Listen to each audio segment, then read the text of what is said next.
Most exercises don't translate to your golf swing the way you think they do. And some of them could even be making you get worse. So that's why today I'm making a tier list of the exercises that I get questions on the most, as well as a few of my personal favorites mixed in there.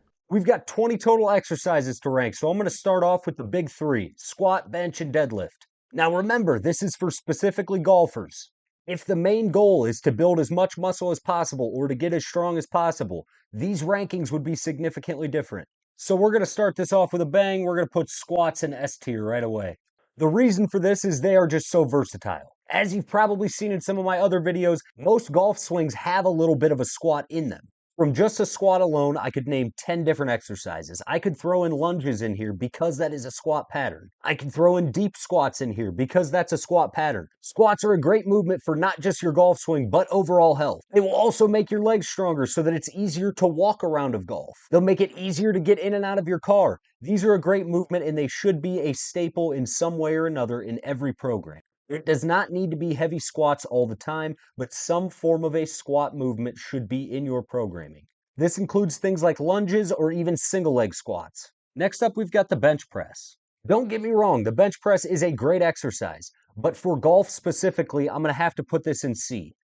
This is an awesome movement for gaining strength and building muscle in your chest and your shoulders and even in your arms. I also love to use the bench press to teach someone how to turn their lats on. But honestly, it's not that great of a golf movement. I think C is a good spot for this because it will help build some strength in your upper body. There's just not a lot of movement from the main drivers of a golf swing here. It'll still get you strong though. And the last out of the big three, deadlifts. Deadlifts I'm going to put up in A tier. I'm putting these just below squats because they're not nearly as versatile as squats are. They are a fantastic movement for building your entire posterior chain or the back side of your body. It's very important to have strong back muscles like your traps and your lats because they help protect your spine against all of the different forces going on in a golf swing. Learning a really good hinge can also teach proper hip loading to make learning your swing a little bit easier. Now I'm going to get a few of these mobility movements out of the way.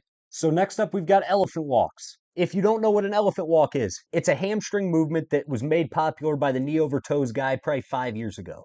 I think this is a very solid movement that a lot of golfers should be doing because golfers tend to have tight hamstrings. For somebody who has weak and tight hamstrings, the injury risk playing golf shoots through the roof. Elephant walks are an easy, low impact way to stretch out your hamstrings through their full range of motion. You have to press through the stretch in an elephant walk, so you're actually building muscle and range at the same time. They're also very easy to do before a round of golf, while you're on the putting green, or even while you're on the tee box. Next is a cat camel or a cat cow. I'm really having an internal debate on this one. I love the movement, it feels great, but I like to pair it with other movements. So this probably won't be as high as I really want to rank it. I really like this movement, but I prefer it when it's paired with other movements. And it might be a little awkward if you pop down on the first tee box and do this. So cat camels are going to go into a C. I want to put them B, but because I can't pair them with this thoracic reach through right here, that's going to go into the A tier, it's got to go C. If this is paired with the thoracic reach through, I might even bump these two together up to S, but we're going to go A and C for now. The reason I like this thoracic reach through is because it allows you to press through the ground and take your thoracic spine through its full range of motion. Most of your golf swing is your thoracic spine rotating. So doing these thoracic reach throughs will, one, help you understand what range you actually have in your thoracic spine, and two, it may allow you to slowly increase that range if you don't already have good thoracic mobility. This bent over single arm reach row that Scotty Scheffler made popular is also a great thoracic movement. Coupling these two together will really help to strengthen your thoracic spine and gain you some extra range. Extra strength and range in the thoracic spine is where you start to gain swing speed. There's a couple different ways to do this reach row. I actually put two in here by accident, so I'm going to go fix that real fast. Okay, we're back. I added in some box jumps and I took that reach row out. I thought these box jumps would be a fun one because I think I'm going to rank these a little lower than most people would think. Don't get me wrong, box jumps are an awesome exercise for golfers. There is just a lot of room to screw these up. Some of the biggest mistakes that I see with these right away are people trying to jump way too high. Ideally, you want to jump to a box where you can keep your knees kind of in this position. Try not to pull your knees up much higher than this. If your knees are coming up way higher than that, you're not actually jumping that high. You're just pulling your knees up higher and increasing the injury risk. The other big mistake I see with these are people jumping off of the box. This is great if you're specifically training for that. But if you're trying to train box jumps, because most box jump injuries happen when people are jumping off the box instead of stepping off the box. And my last pet peeve with box jumps is people doing them too fast. In between reps, not sets, reps, you should be regaining your composure to get ready for that next jump. Take anywhere from 5 to 20 seconds in between jumps, but make sure that this isn't a cardio exercise. You're trying to do 4, 5, 6 explosive jumps and then rest. If you're able to do that super easy, start adding weight instead of height. Unless your goal really is to just be able to do as high of a box jump as possible, that is a fun goal. You just need to know what you're doing the box jumps for. And be careful with these. They could be an A or even an S if you are very careful with them.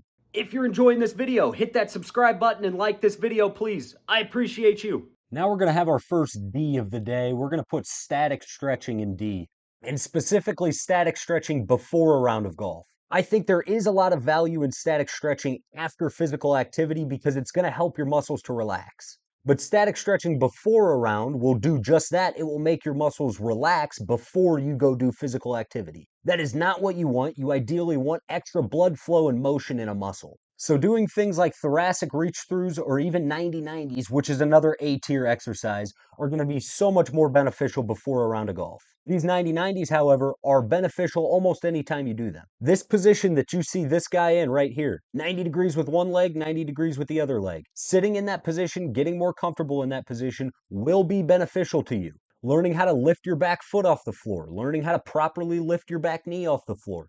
Those kinds of things will help you gain significantly better hip mobility. So I can't help it. This is an S tier exercise. It's tough to pop down on a tee box and do this, yes, so that's why I had it in A originally. But this is just such a great exercise, and I hope every single one of you that sees this video starts including 90-90s in your day-to-day life.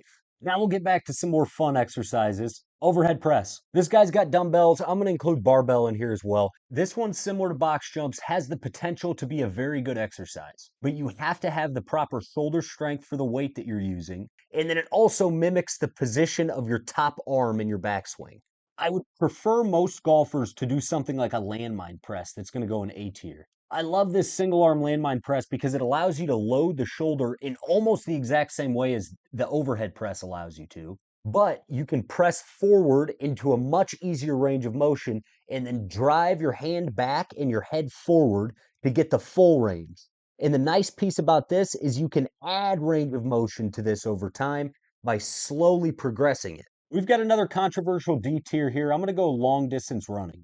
I know some of you are going to absolutely hate this, and I'm not against running as I'm about to show you in just a minute. But long distance running for most golfers is not a great idea, especially if you're a walker. Unless your body is trained to be a very high level athlete, in most cases, this is not a great idea to pair with golf.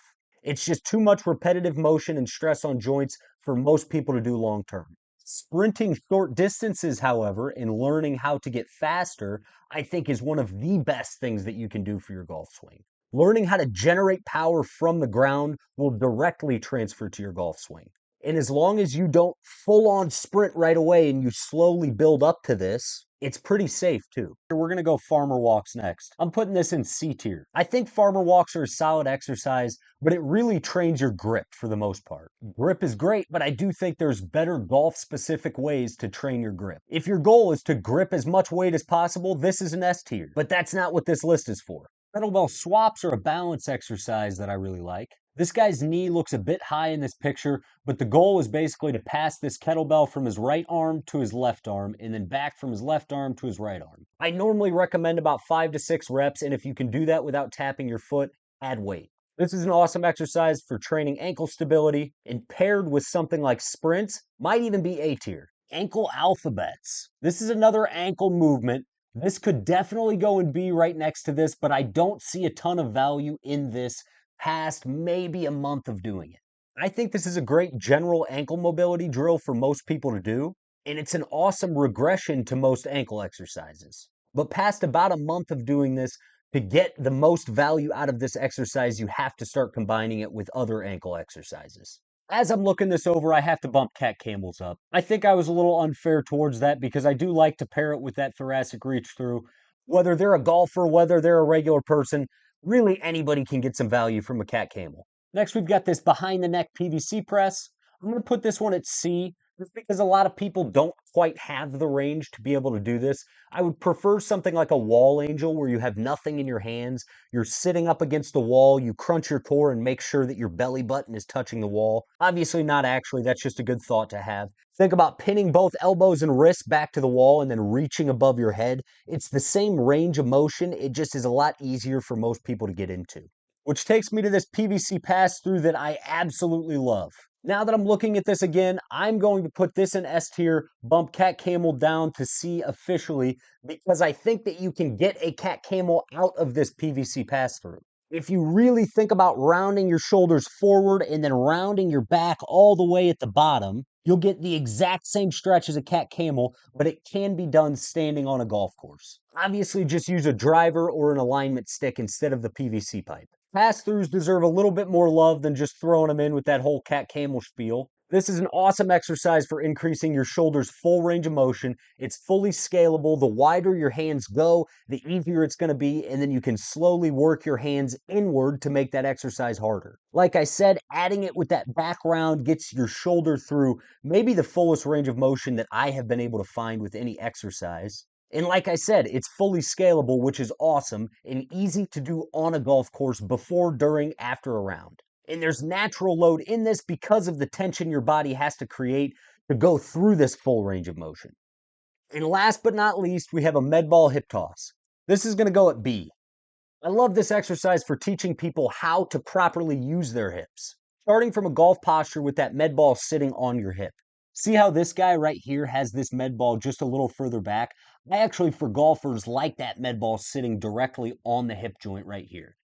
This allows you to push that hip through and throw the ball using only your hip. Don't use your arm to push that ball into the wall.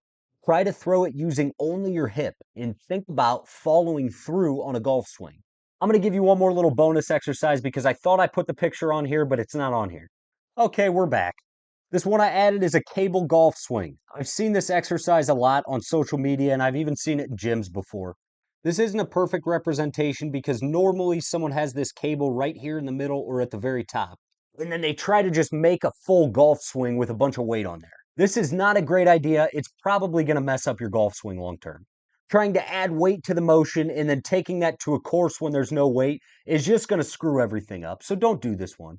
If you're still watching, thank you very much for watching this video. I appreciate every single one of you. Don't forget to hit that subscribe button and have a great day.